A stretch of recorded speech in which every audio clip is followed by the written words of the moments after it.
Okay, so then a milk version of this.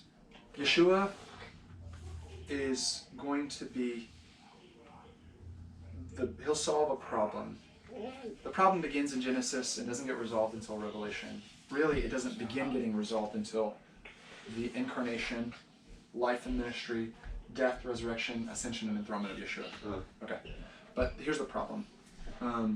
God is the one who comes up with the covenant, and he takes on this hierarchical role. And man is supposed to be the one with choice to perform the Torah and accomplish the goal of the covenant. All covenants have goals. But man ends up being infected with the leprosy of covetousness and sin. And every covenant that gets built and rebuilt ends up being destroyed and broken, okay, and brought to a place of great tragedy.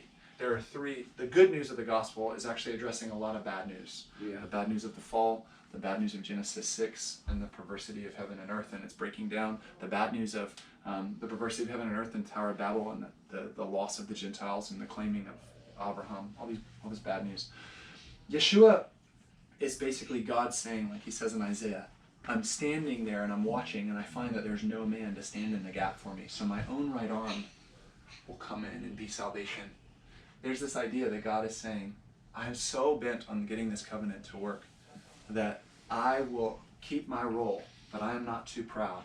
I will also enter into the world and take on the role of the lowly servant and fulfill Israel's end of the covenant.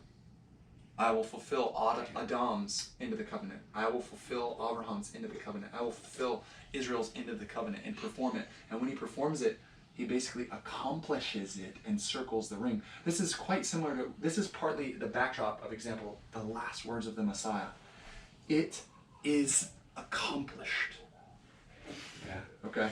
And partly, very like what he's doing is that ring is basically now, because of his death, it can't be reversed at that point. They fucked up. When they killed him, the only thing that can follow now is judgment. And the one who judges justly is going to give his judgment of Yeshua. It makes sense why these are the last days. So the judgment of Yeshua is the resurrection.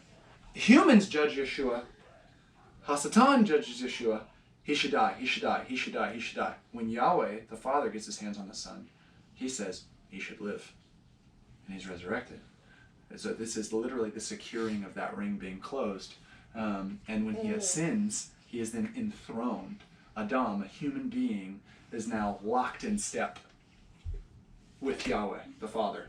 And it's irreversible. It's irreversible. This is why he's the yes and the amen. He's the surety, the assurance of the covenant. So I think that's good. All right, GoPro, stop recording.